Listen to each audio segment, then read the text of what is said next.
Hello. Our story begins in the wreckage of the Jedi Temple. Hundreds of clone troopers were being moved out and sent back to their barracks across various locations. Commander Appa was walking with two other men of the unit, and everything was silent. Inside their minds, the inhibitor chips were cranking away, telling them to feel one way, to continue acting the way they had when they marched up the steps of the temple. Now that the smoke had cleared, and the bodies were laid to rest in their terrified positions, perhaps it had gone too far. Many men of the unit hadn't had time to consider what had happened on site, but if they were following General Skywalker, then surely it was the right path to be on. This logical conclusion drove a lot of men of the 501st to feel comforted by their actions. Maybe they weren't right, but they had followed their general, who was also instructed by the Supreme Chancellor. If Palpatine ordered it, then they were forced to follow it, regardless of their belief. But that therein lay the problem for the clones that were coming down from their adrenaline high. See, killing Jedi wasn't comparable to anything else the clones had done during this war. Every so often there was a conflict with sentients. The Umbarans for the 501st especially came to mind. A Jedi, though, that was much different. They were talented, yet reserved. Optimistic and kind, despite being trained to kill. Many of the clones within the entire Grand Army had mixed feelings about the Jedi Order. The same could be said by the public. No one really knew how to feel about them. But when the clones of the 501st ascended into the temple and started fighting the Knights of the Republic, something changed. Whether it was their brain chemistry or their very flight or fight reflexes, many were unsure. What they had encountered within the temple during Operation Nightfall was terrifying. They had to kill dozens of Jedi before moving on to dozens more. And while the battle droids had killed more clones than Jedi within the temple, it was still different. These opponents hadn't done anything to them. Sure, they were traitors to the Republic, but where was the evidence? There was something missing about killing the younglings, or even watching someone they adored slaughter them. Seeing a child with a lightsaber gash wasn't exactly per their training on Kamino, and despite the repetition of these ranging thoughts, something sat at the middle of it. They were not the same men they were when they first received the order. The 501st, one of the most elite units within the Grand Army, was awakened from their slumber, jolted from their activities, and sent to war on the capital planet of the Republic. Everything about what they had done was wrong, in some way. A traitor within the ranks of the Council didn't call for an all-out extinction, and at the heart of that lay the issue for many of the clones. This wasn't a dysfunction within the chips itself. It was 3 years of loyalty challenging them. The Kaminoans had designed the perfect killing machines, ones that did their duty and destroyed the Jedi Order. But even through their expert science, they couldn't stop any one creature from determining their emotions on a certain event. They could capture the clones and subject them to mental torment for years if they wanted, and that could absolutely change them. And after training for 10 years on Kamino, one would assume that it would be ingrained within them to be killing machines. Yet everything the Kaminoans forced on them was loosened when they served with the Jedi.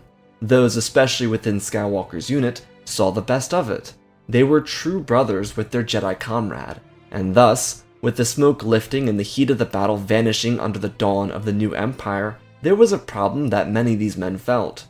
Appa's squad followed him into an LAAT, which was escorted by another 3. They vanished into the sky, learning of another skirmish on a landing platform, involving the Naboo guards and an escaped vessel, carrying Jedi Kelleran back. Another failed attempt at destroying the Jedi, but see how quickly the guards stood up for their Jedi counterpart? If it weren't for the Jedi, Naboo would be controlled by the Trade Federation, and if it weren't for the Jedi, many of these clones wouldn't have even seen Operation Nightfall. There was a wavering feeling amongst the troopers, one not spoken of, but certainly felt. And even without the slaughter of the younglings, troopers a galaxy away from Coruscant felt the same things. Members of the Wolf Pack over their loss of their beloved Plo Koon, Bly's division on Felucia, or Strass Alley's boys out on Seleucami. Loss filled the ranks of the clone army. Not all of them felt as such, but it was a lurking sensation on the minds of many of the men.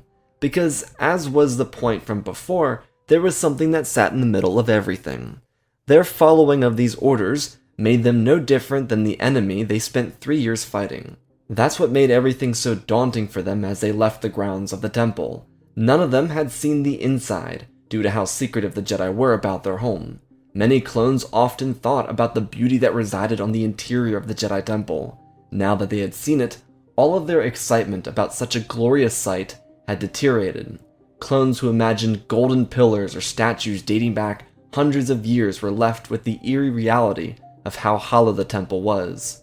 Not because the Jedi made it as such, but because the clones left it in that condition. Inside their LAATs or on their march back to their staging grounds, various clones felt this way.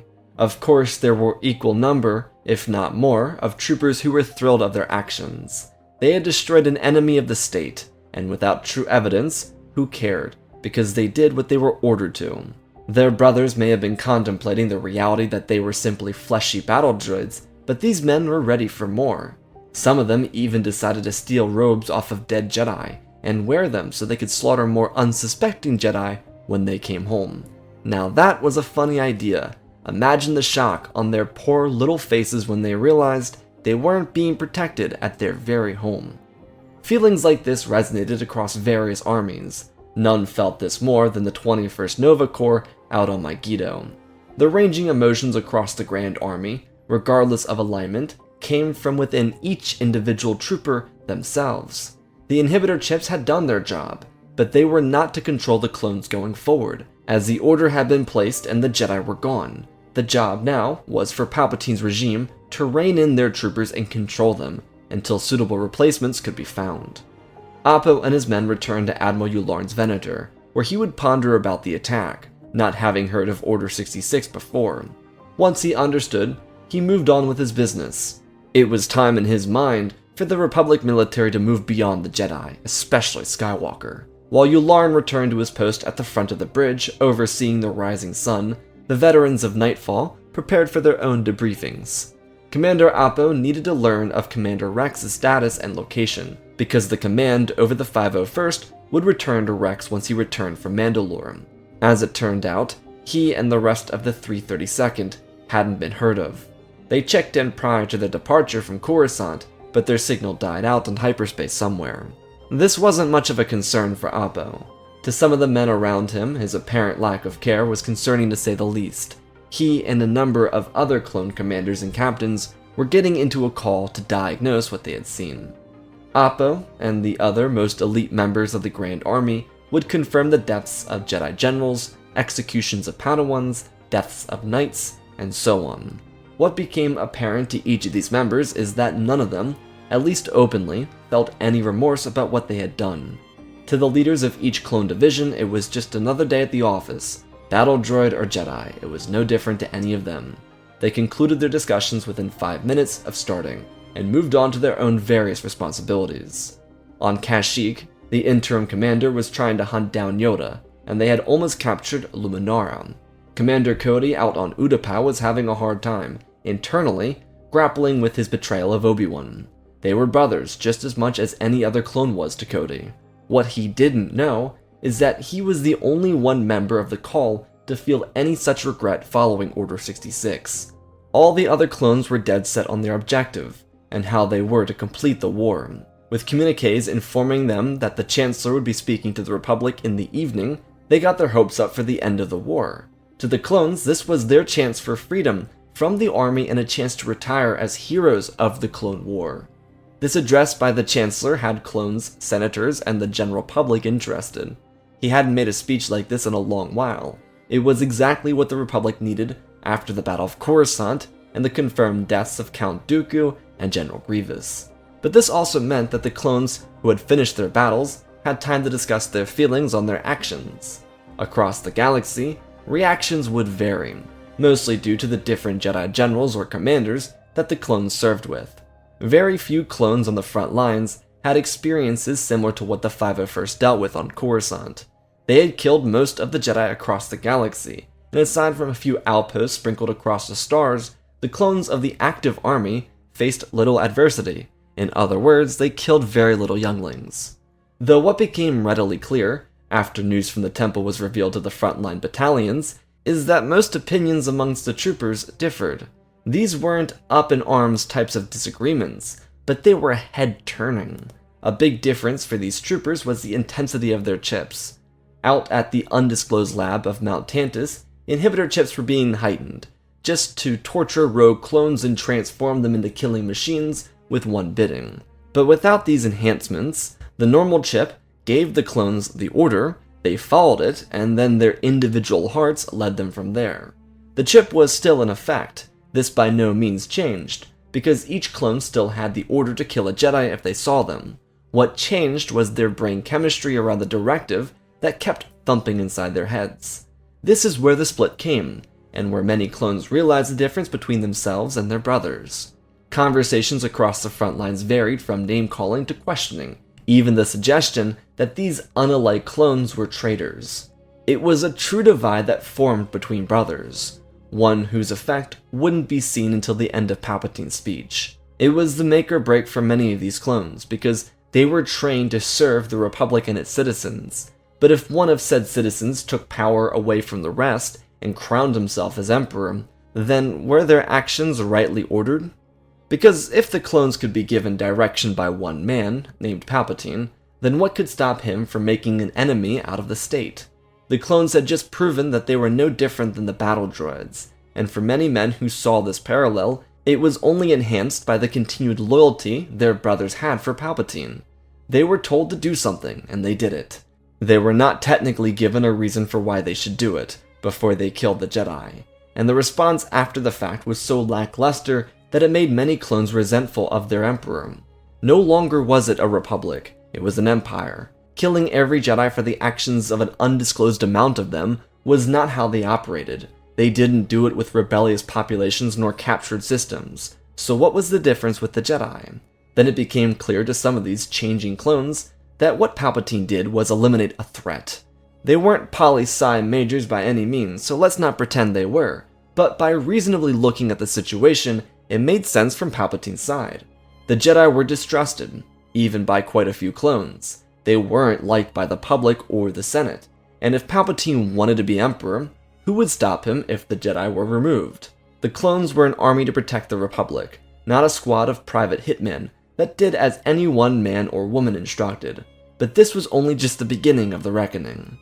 About a month and a half after the fall of the Republic, change had swept through the ranks of the clone army.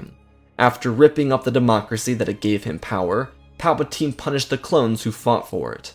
They, by the end of the war, donned a multitude of colors, thanks to their Jedi generals allowing them to personalize themselves. Once the Jedi were all gone and the Inquisitors began their hunt for the final 100 or so survivors, clones were forced to repaint everything, from their armor to tanks, gunships, barracks, and anything else in between. The beginning of the war had a much more strict military doctrine, and now at the end of it, when there was no combat to be had aside from rebelling factions, the clones were subjugated to the most intensive regulations they had seen in their lives. Kamino was bad, but nothing like this. It made the clones who felt so sympathetic to the Jedi become even more so. They flourished even during the war due to the freedom they were given, and now, the most they could attribute to themselves was stylizing their beards, which were slowly turning more and more gray. It was disheartening, and for troopers of both sides, morale was lower than ever before. The public didn't thank them, the Emperor forgot about them, and now they were pancaking resistance efforts and CIS reserve forces instead of doing anything fulfilling, not to mention becoming stationary guards for the galaxy. What only added to the tension were the continuous brawls between the growing factions in the clone army. These mostly consisted of fist fights, which could be broken up, but they faced every single unit of clones across the cosmos. Now, without personality, color on their armor, or life, the clones were faced with a choice. Members of the resentment-growing clones had been in communication with each other, and due to restrictions made by the Imperial regime, they found their own way to get back at the Empire. They found that if they wore Phase 1 clone trooper armor, then they could follow Imperial protocol, but distinguish themselves from the rest of the clone army. The Republic had melted down thousands of sets from the Phase 1 type trooper models, but as it turns out, the plastoid didn't survive extremely well after being melted and reused. So much of the Phase 1 armor sat in storage across the galaxy, and it's not like the clones were going to be changing sizes throughout their lives. so they were able to slip into their old armor and wear it as a form of protest. While Sidious at this point wasn't specifically known for giving the benefit of the doubt to individuals lesser than him, the clones weren't really a concern in his mind. Imperial officers disregarded clones altogether, as they tried pushing for a conscript army, made from volunteers and drafted soldiers. It was all coming together, and the consensus was that the demoralized clone army wouldn't have the morale to try and counter the Empire.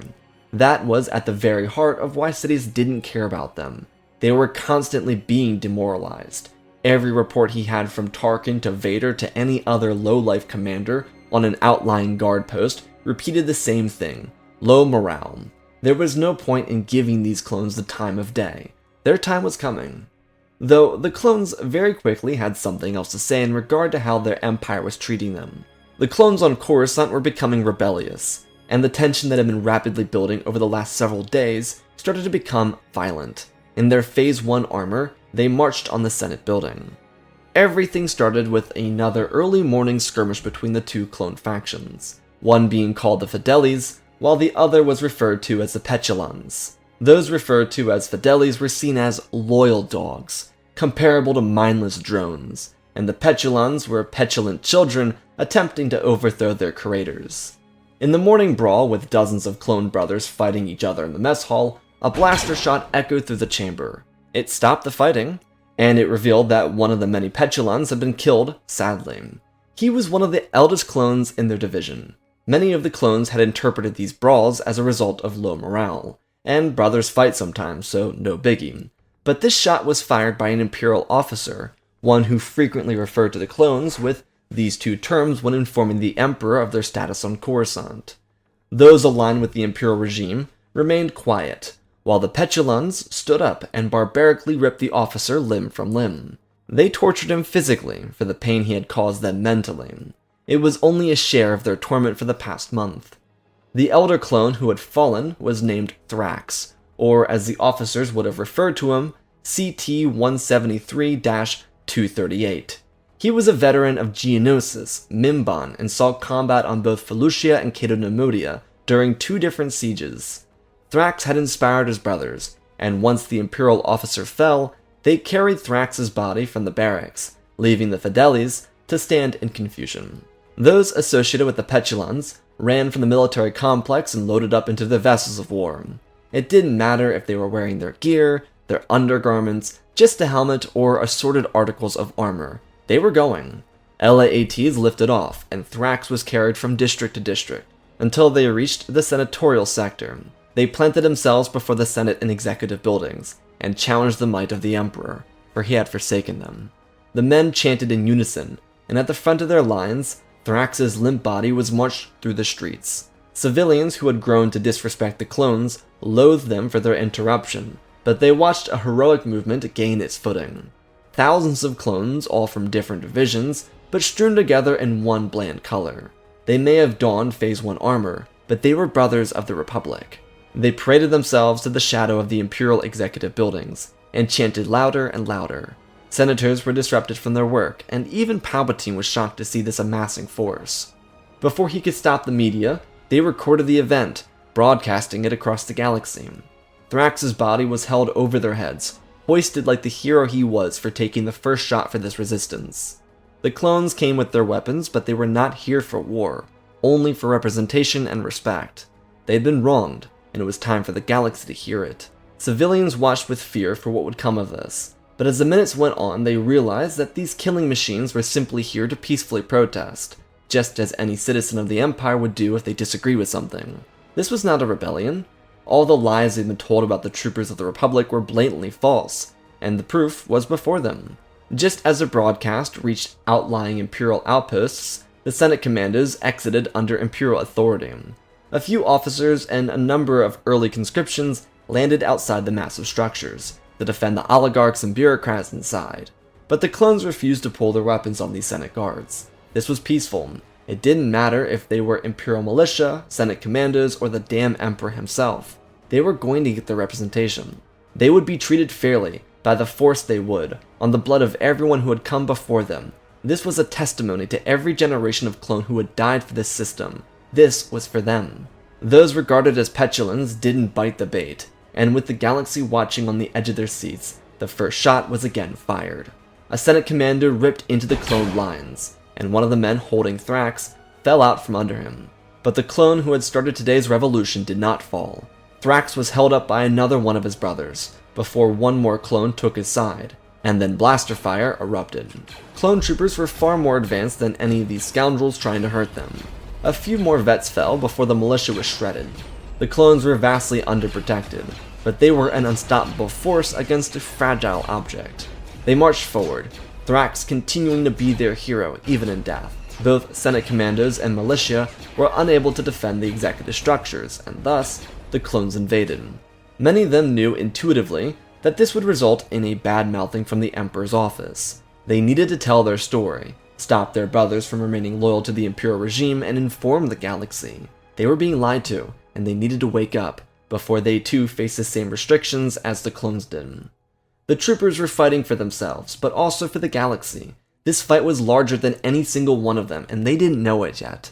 Just as many 501st vets marched into the temple, these warriors marched into the executive building first. As they did, more Fidelis were thrown in to distract the petulants. It didn't necessarily work because some of those within the military complex didn't want to serve. They'd either be shot or imprisoned by the Imperial officers before another uprising took place. The sick thing is, despite the clones having a strong motive, there were still those that believed in the Empire. The stoicism that had caught the hearts of the galaxy in this moment was still held with great disgust by those these clones called brothers. At twilight, the executive building would fall, with dozens of senators being captured, and the also-powerful Emperor fleeing the planet. Clones were dead, militiamen were slaughtered, and many Senate guards were captured. The petulants, despite being so petulant, set the record straight on their story.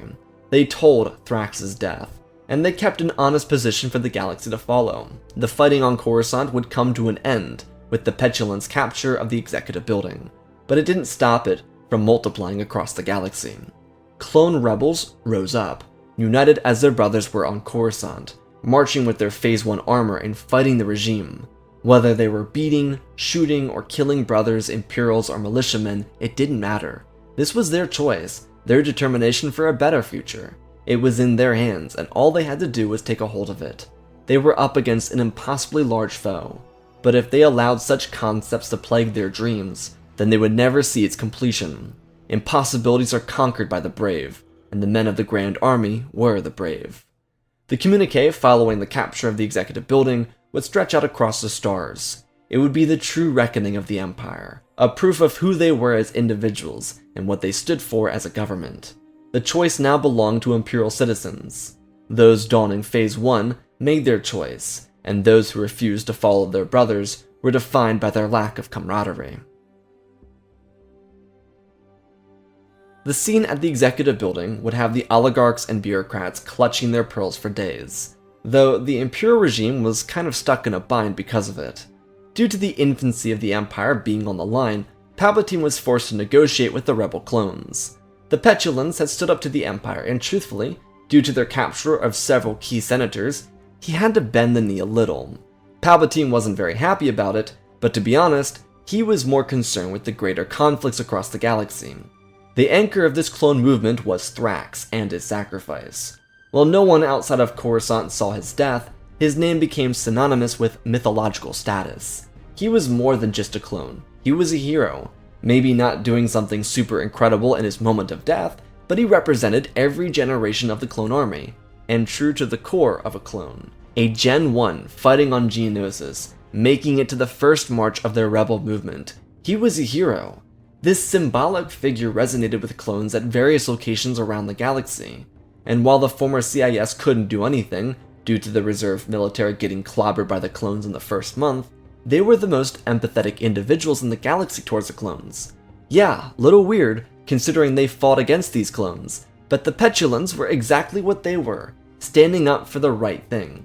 Those from the former Confederacy were unable to do anything, realistically, but they supported this movement from the shadows. And with the Coruscant uprising establishing a firm movement, those who fought across the galaxy were the main concern. See, Sidious was establishing his TK Trooper program. On top of that, They were to begin initiating Vice Admiral Rampart's chain code system, but they couldn't really do that now. So the impossibly large and ultimately powerful empire was fragile. Its fighting force was at war with itself, and there was no one prepared for combat if it came, which hungry Outer Rim systems and syndicates were ready to feast. To clarify, there were of course militias on hand and ready to defend the Empire. They'd been put in place once the Clone War started, mostly as a reserve just in case, but they were still not comparable to the clones. The TK program was still getting its legs, but those men weren't trained in the slightest. It also didn't really help that Imperial officers panicked and sent their militiamen in after the petulant clones, which only further weakened Imperial support because the clones won. Though aside from the galactic turmoil that was plaguing the Imperial regime, there was a sense of positivity. While many Kaminoans faced execution at the hands of the Empire following Order 66, these rebellions gave them, and now to say specifically, a chance to escape Imperial custody and flee for the Kaminoan colony of Borovio, where they would establish a connection with outsider clone rebels. These included faces like Captain Rex, which was assisting with maintaining communication between the varying petulants across the stars. The escape of the Kaminoans would be crucial for the rebels during their early conflict. Thanks in part to Rex's squad of clones, and even a show or two of the Bad Batch, injured or wounded clones could get an escort to Borovio and receive medical treatment.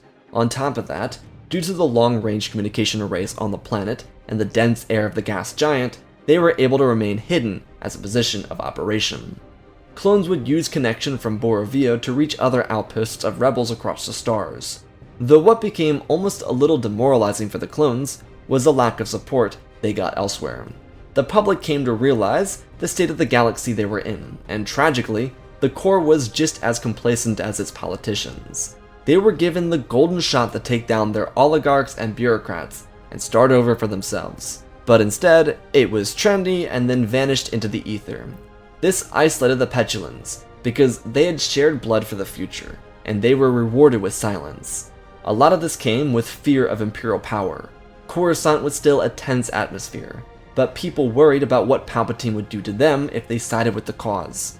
The system was more fragile than it looked from the inside, so they couldn't see the light that was clearly presented at the end of the tunnel.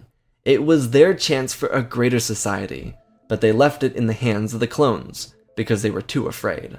As this tension continued to escalate, something radically changed the tone for those associated with the petulants. While much hadn't been known or said about the Fidelis, there was a reason for it.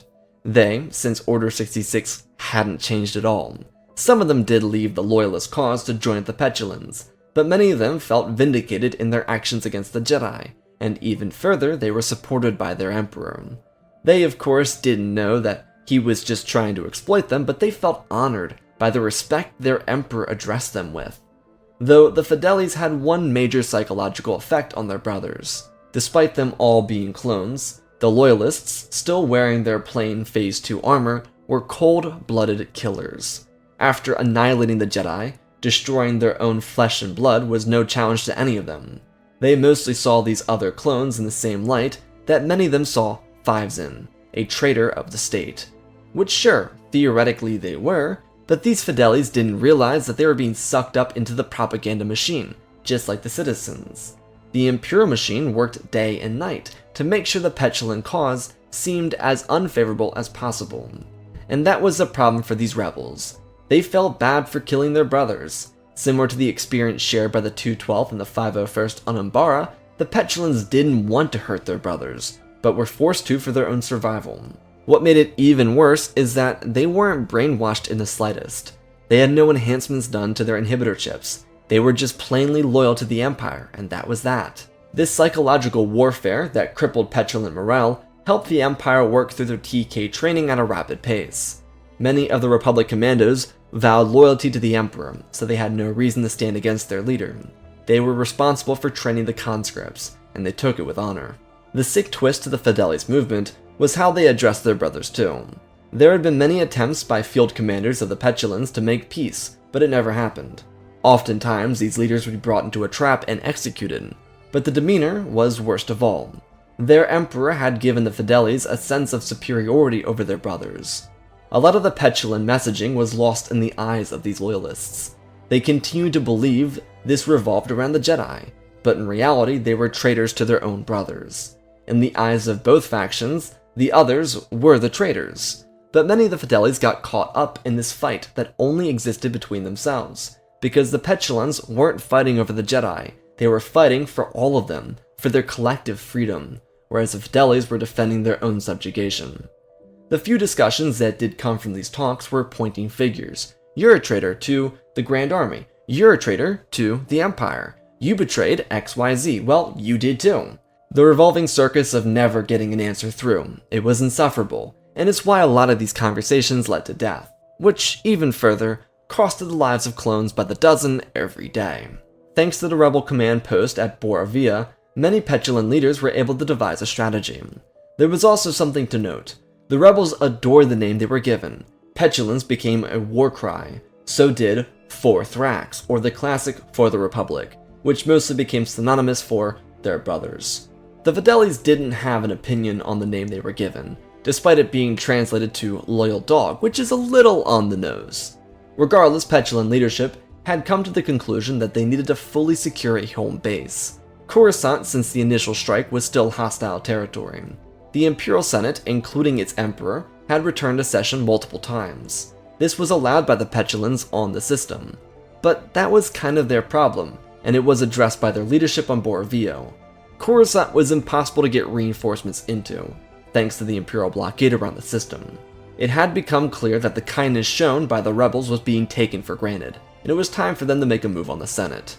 While Coruscant couldn't be completely controlled by a couple thousand clones, its government could be held at hostage, something that might force Palpatine's hand. Again, no one knew that he was a Sith Lord. Due to the Bad Batch, the clones were very aware of the growing TK army, and they were working to disarm them, but that could only get them so far for so long. It was kind of funny. The clones enlisted pirates to ransack Imperial shipments. These same pirates would then get a hold of weapons, armor, and detonators, among other fun Imperial toys. So the Empire was fighting a two-way war, one against the clones and one against those capitalizing off the conflict. However, the point remained. The clones on Coruscant needed to make another move on the Senate. Palpatine infrequently remained on the planet, per the population's request. He truly had all of them in the palm of his hand. Whether they were loyal or afraid, they didn't want him getting hurt, fearing how it might affect them. So they kept him away from the capital. Captain Rex would take an elite squad across the stars to Coruscant, with directive from his brothers, and it would result in an attack similar in nature to the one that started the conflict. Yet it wouldn't be a peaceful protest turned battle. It would be a battle turned execution. These clones were tired. 3 full years of never-ending war. Then they were betrayed by the Emperor.